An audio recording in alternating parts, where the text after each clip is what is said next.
الحمد لله وكفى وسلام على عباده الذين اصطفى أما بعد أعوذ بالله من الشيطان الرجيم بسم الله الرحمن الرحيم ويضع عنهم إصرهم والأغلال التي كانت عليهم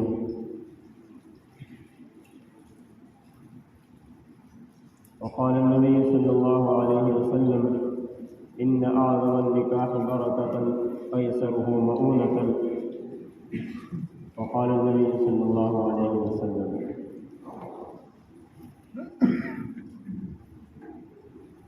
دوستوں اور عزیز ساتھیوں اور بزرگوں،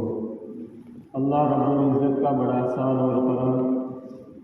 کہ اللہ تبارک و تعالی نے ہمیں دین اسلام کی نعمت سے سرفراز فرمایا۔ دین اسلام، مذہب اسلام، یہ اللہ تبارک و تعالیٰ کا پسندیدہ دین ہے، اور اللہ تعالیٰ کے یہاں اگر کامیابی اور کامرانی ہے کسی مذہب میں تو وہ صرف مذہب اسلام ہے۔ اللہ تبارک و تعالیٰ نے اس کو ثابت کرنے کے لیے، اس کی حقانیت کو بیان کرنے کے لیے حضرت آدم علیہ السلام سے سلسلہ شروع کیا، اور جناب آقا محمد رسول اللہ صلی اللہ علیہ وسلم پر اس سلسلے کو ختم کر دیا، اور رہتی دنیا تک کے لیے تمام انسانوں کی ہدایت کے لیے ایک واضح اور روشن کتاب قرآن کریم کی صورت میں عطا کر دی۔ آپ یہ دیکھیں کہ قرآن کریم اللہ تبارک و تعالیٰ کی کتاب ہے، اور دنیا کی واحد ایسی کتاب ہے کہ اس کے رائٹر کا نام نہیں ہے، کس نے اس کو لکھا ہے۔ دنیا کی جتنی بھی کتابیں ہیں آج موجودہ دور کے اندر، جو بائبل یا جو تورات موجود ہیں، ان پر بھی ان کے کسی نہ کسی رائٹر کا نام لکھا ہوا ہے کہ کسی نے اس کے اندر کوئی تصحیح کی ہے، کسی نے اس کے اندر کوئی تشریح کی ہے، لیکن قرآن کریم ایک واحد ایسی کتاب ہے کہ اس پر اس کے رائٹر کا نام نہیں ہے۔ اور مزے کی بات یہ ہے کہ اللہ تبارک و تعالیٰ اس کے رائٹر بھی نہیں ہے، کیونکہ اللہ تبارک و تعالیٰ نے اس کو اپنی زبان مبارک سے نکالا ہے۔ حضرت جبرائیل کے ذریعے سے محمد رسول اللہ صلی اللہ علیہ وسلم کے قلب اطہر پر اس کو نازل کیا ہے۔ اور مزے کی بات اور یقینی بات یہ ہے کہ محمد رسول اللہ میں اس کے رائٹر نہیں ہے، یعنی اللہ کے رسول صلی اللہ علیہ وسلم نے بھی اس کو اپنے ہاتھ سے نہیں لکھا ہے۔ اللہ کے رسول نے صحابہ کے ذریعے سے اس کو لکھایا ہے، تو کہ اس کے اندر کوئی شک، کوئی شبہ، کوئی کجی، کوئی ٹیڑھا پن نہیں ہے، اس بات کو انہی بات سے باتیں ثابت ہوتی ہیں۔ اور قرآن کریم ایک نظام حیات ہے۔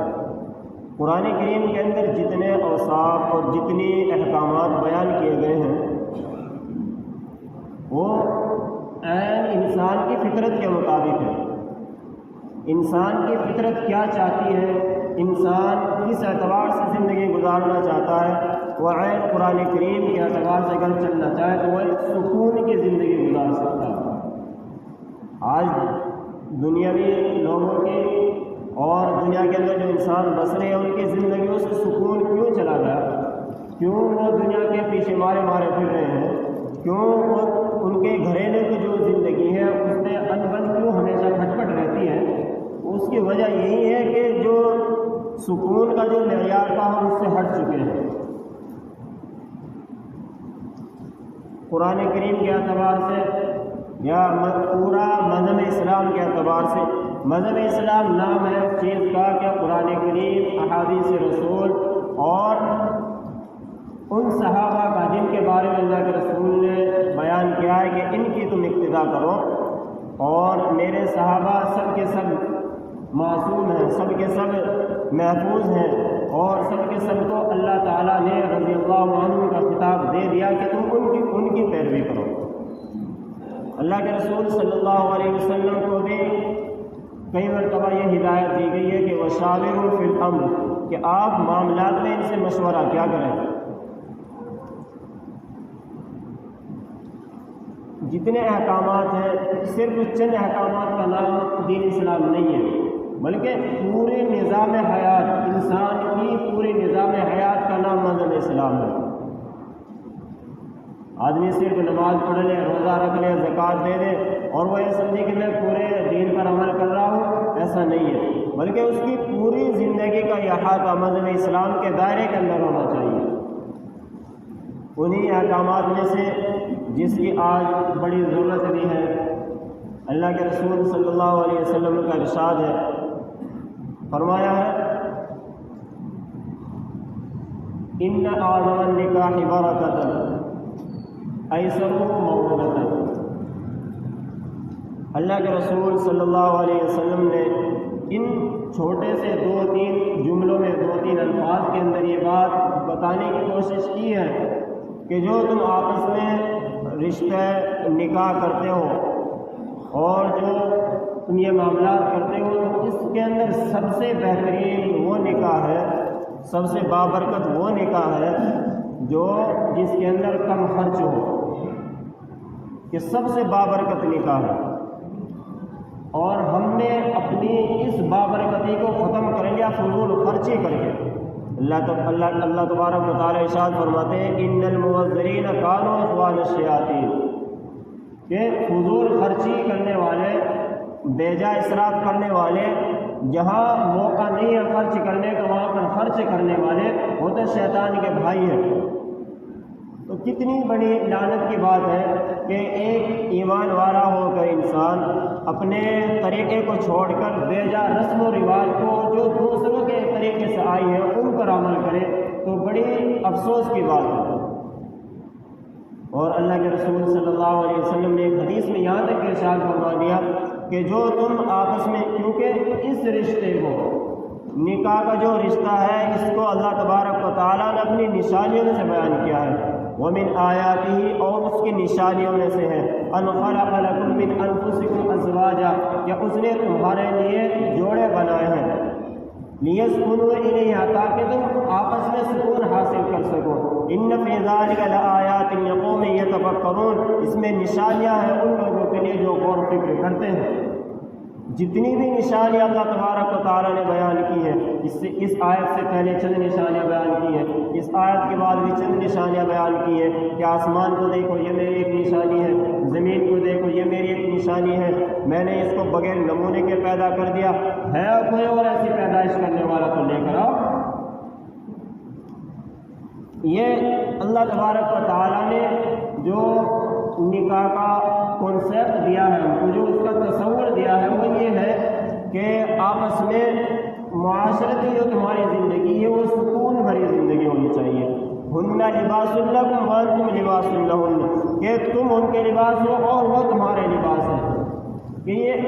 آدمی کی پہچان وہ لباس سے ہوتی ہے۔ آدمی اچھا پہنے گا، اچھا کھائے گا، اور لباس کی اس کی زینت جیسی ہوگی اسی سے آدمی خیال کر لے گا کہ یہ انسان کے ساتھ۔ تو اسی لیے فرمایا کہ وہ تمہارے لیے لباس ہے اور تم ان کے لیے لباس ہو۔ اور انسان کے بدن سے سب سے زیادہ قریب رہنے والی چیز کیا ہے؟ اس کا لباس ہے۔ تو اسی طرح یہ ہے کہ ایک عورت اور ایک مرد یہ بھی آپس میں ایک دوسرے سے بہت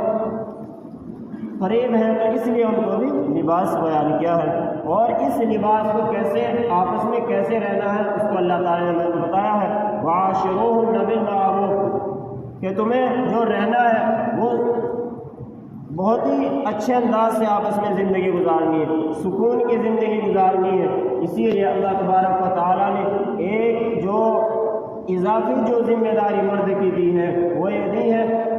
وَلِلرِّجَالِ عَلَيْهِنَّ دَرَجَةٌ، کہ ان مردوں کو اللہ تبارک و تعالیٰ نے ایک درجہ فضیلت دی ہے۔ ایک درجہ فضیلت اس لیے دی ہے تاکہ تمہارے گھروں کے اندر تحمل مزاجی اور برداشت کا معاملہ زیادہ ہونا چاہیے۔ کیونکہ اور ایک اور بات دیکھیں کہ اللہ تبارک و تعالیٰ نے جب حضرت اماں حوا علیہ السلام کو پیدا کیا، ان کو نہ تو اللہ تعالیٰ نے سر سے پیدا کیا نہ ان کو پیر سے پیدا کیا۔ کیوں؟ کہ ہو سکتا ہے کہ کبھی اس کو اپنے سر پر بٹھا لیں، ہو سکتا ہے کبھی اس کو اپنی پیر کی اور جوتے کی نوک سمجھ لیں، اسی لیے اللہ تبارک و تعالیٰ نے ان کو ان کی تسلی سے پیدا کیا کہ ان کو قریب کر کے رکھیں۔ اور ایک عورت رسول اللہ صلی اللہ علیہ وسلم کے پاس آئی اور وہ عرض کرنے لگی، اللہ کے رسول، میرا خاوند یہ بات بات پر مجھے جھڑکتا ہے، مجھے بات بات پر ٹوکتا ہے، اور یہاں تک کہ میری پٹائی بھی کرتا ہے، مجھے مارتا ہے۔ اللہ کے رسول نے فرمایا، یذل احدکم ضرب ضرب العبد امرأته ثم یذل یعانقها ثم لا یستحیی، کہ تم اس شخص کا چہرہ سیاہ ہو جائے، وہ شخص برباد ہو جائے، اس شخص کے چہرے پر لعنت ہے جو اپنی بیوی کو اور اپنے گھر میں رہنے والی لڑکیوں کو مارے اور پیٹے، اور پھر وہ اپنی بیوی سے مقاربت اور اس سے بوسہ کنار کرے، اس کو اپنے قریب کرے، اور اس کو شرم نہیں آتی ہے۔ یعنی اللہ کے رسول صلی اللہ علیہ وسلم نے یہ ہمیں ہدایت دی ہے کہ اگر تمہاری کوئی نوک جھوک ہوتی ہے، کوئی بات ہوتی ہے، تو اس کو آپس میں صلح رحمی کے ساتھ، اور یہی بات اللہ کے رسول نے بتائی ہے کہ اگر تم نکاح کا جو کانسیپٹ ہے وہ کس اعتبار سے تمہیں کرنا ہے۔ ایک حدیث میں اللہ کے رسول نے 4 چیزیں تقریباً بیان کی ہیں کہ ان اعتبار سے تمہیں نکاح کرو گے تو کیسا اس کا رزلٹ ہوگا، اور اگر تم جس اعتبار سے میں بتا رہا ہوں اس اعتبار سے کرو گے تو تمہاری سکون کی زندگی گزرے گی۔ حضرت علی کرم اللہ وجہ فرماتے ہیں کہ انسان کی زندگی کے اندر سب سے بہترین خوشی کی بات یہ ہے کہ اس کو نیک بیوی کا ملنا۔ سلف صالحین کا طریقہ یہ رہا ہے کہ وہ اپنے گھر کی لڑکیوں اور بیٹیوں اور اپنی بہوؤں کو سورۃ النساء کی جو قرآن کریم کے تقریباً 4 پارے سے شروع ہوتی ہے اور 6 پارے میں جا کے ختم ہوتی ہے، تو اس سورت کا ترجمہ اپنی گھر کی لڑکیوں، بیوی اور بیٹیوں، بہوؤں کو سب کو یاد کرایا کرتے اور سنایا کرتے۔ اللہ تبارک و تعالیٰ نے اس سورت کا نام عورتوں کے اوپر رکھا ہے، سورۃ النساء، نساء کا معنی آتے ہیں عورتیں، اور اس کے اندر اللہ تعالیٰ نے تمام احکامات عورتوں سے اور گھروں کی جو زندگی ہے انہیں سے متعلق بیان کی ہے۔ اللہ کے رسول صلی اللہ علیہ وسلم نے فرمایا ہے، من تزوج امرأة لعزها لم يزده الله الا ذلا، کہ جو انسان کسی عورت سے اس لیے نکاح کرتا ہے کہ اس کی بڑی عزت ہے، وہ بہت ہی زیادہ بڑے عہدے والی ہے، اور میں اس سے نکاح کروں گا تو میری بھی عزت ہوگی۔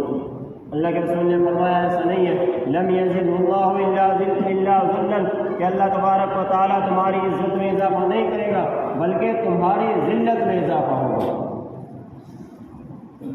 ومن تزوجها لمالها لم یزده اللہ الا فقرا، اور اللہ کے رسول نے آگے ارشاد فرمایا ہے کہ جو انسان کسی عورت سے اس لیے نکاح کرتا ہے کہ وہ بڑے زیادہ مال والی ہے، اس کے پاس بہت زیادہ مال ہے، تو اللہ تعالیٰ اس کے مال میں اضافہ نہیں فرمائیں گے، اور جہیز کے چکر میں اور کار کی اور گاڑیوں کی وجہ سے نکاح کرے گا تو اللہ تعالیٰ اس کے مال میں اضافہ نہیں فرمائیں گے، بلکہ لم یزد اللہ الا فقرا، کہ اس کی تنگ دستی میں اور زیادہ اضافہ ہوگا۔ آگے فرمایا، ومن تزوج لحسبها لم یزد اللہ الا دناءۃ، کہ جو انسان کسی سے اس کے حسب اور اس کے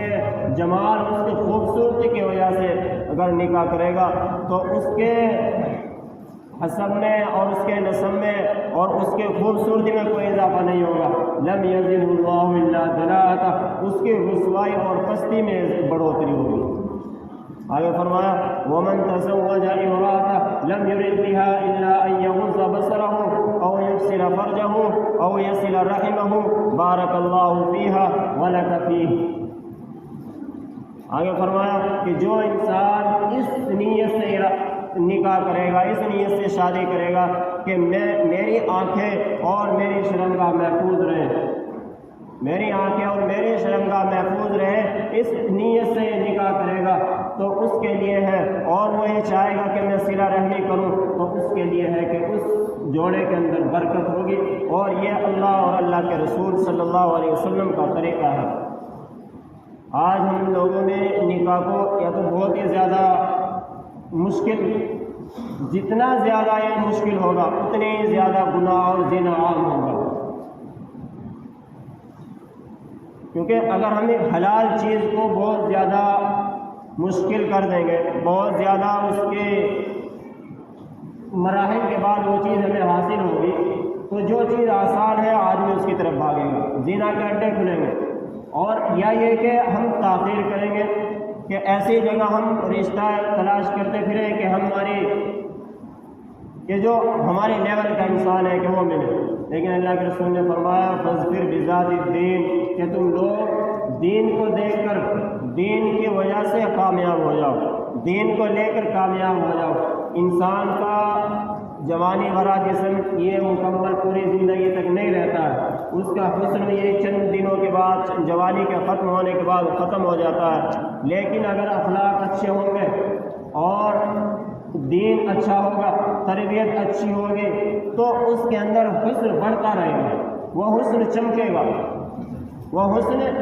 اولاد کی طرف منتقل ہوگا۔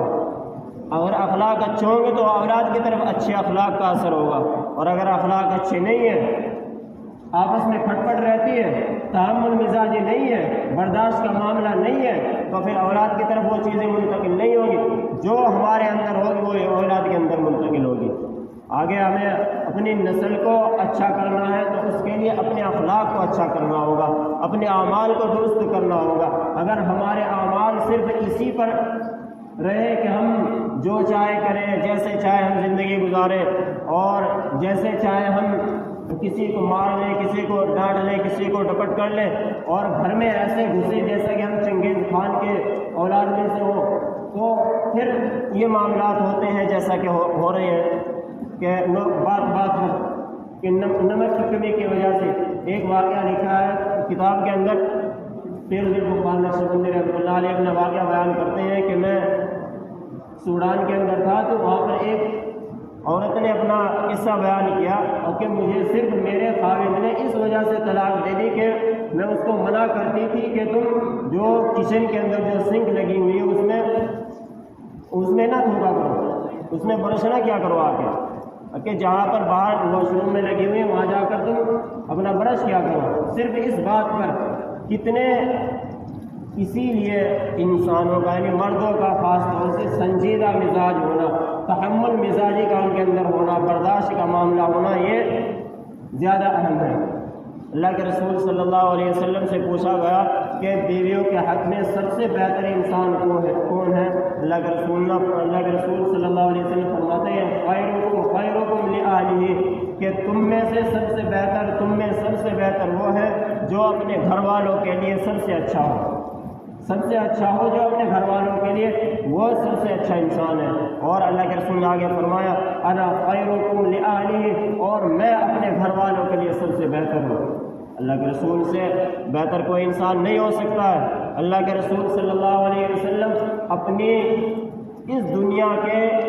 اور پورے انسانوں کے رسول ہونے کے باوجود اپنے گھر کا کام خود کیا کرتے،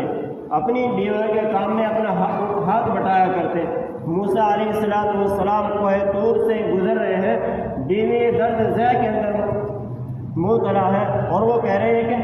یا نام کہ میں کہ یہاں تم ٹھہرو، میں تمہارے لیے آگ تلاش کر کے لاتا ہوں۔ تو نبیوں نے اپنے گھروں کے کاموں کے اندر ہاتھ بٹائے ہیں، تو اگر ہم لوگ بھی اپنے گھروں کے اندر اور ان کی بھی دل جوئی کے لیے وہ گھروں کے اندر اتنا کام کرتی ہیں، اور جو لوگ بہت سے لوگوں کے بارے میں یہ بھی بات آتی ہے، یہ خیال رکھتے ہیں کہ جیسا کہ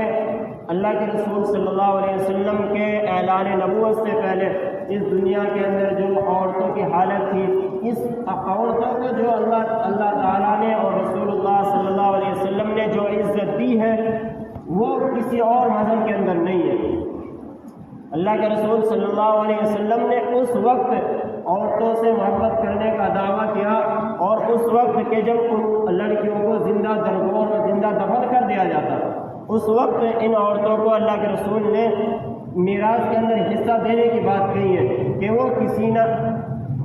جہیز کا کہیں تک کوئی تصور نہیں ہے۔ یہ تو غیر قوموں نے اس لیے کیا ہے کہ وہ بس دوسرے کہ اپنے خاوند کے یہاں چلی گئی، اپنے شوہر کے یہاں چلی گئی، اب ہم پر اس کا کوئی حق نہیں ہے۔ لیکن اسلام نے جہیز کو ختم کر رکھا ہے، جہیز تو کوئی نام ہی نہیں تھا۔ بہت سے لوگ یہ ترک دیتے ہیں کہ اللہ کے رسول نے اپنی بیٹی حضرت بیوی فاطمہ رضی اللہ تعالیٰ عنہ کے لیے کچھ سامان جہیز تیار کیا ہے۔ وہ اس لیے تیار نہیں کیا تھا کہ وہ ان کی بیٹی تھی، وہ اس لیے تیار کیا تھا کیونکہ حضرت علی رضی اللہ تعالیٰ نے اللہ کے رسول کی کفالت میں تھے، اور اللہ کے رسول صلی اللہ علیہ وسلم نے اپنے داماد حضرت علی کے سے سامان لیا، ان کی زیرہ بکوائی، اسی کا سامان وہ خرید کے ان کو دیا ہے۔ تو یہ جائز نہیں تھا، یہ تو ان کے جو سامان کی جو زندگی کی ضروریات کی چیزیں تھیں حضرت علی کے لیے وہ عطا کی تھی، اور اللہ کے رسول کیونکہ حضرت علی کے کفیل تھے، حضرت علی کی بھی ذمہ داری انہی کی تھی، تو اسی لیے ان کے لیے تیار کیا تھا۔ تو اس کا تو کوئی تصور ہی نہیں ہے کہیں سے کہیں تک بھی، لیکن میراث کا ضرور تصور ہے۔ میراث ایک فرض ہے، اس کو دینا سب کے لیے ضروری ہے کہ بیویوں کا، بہنوں کا، بیٹیوں کا، وہ سب کا حق ہے، وہ فرض ہے، اس کی طرف کسی کی توجہ نہیں ہوتی ہے۔ اور جب اللہ تعالیٰ کے اس طرح کے احکامات ٹوٹتے ہیں، کھلم کھلا ان کے پردہ فاشی ہو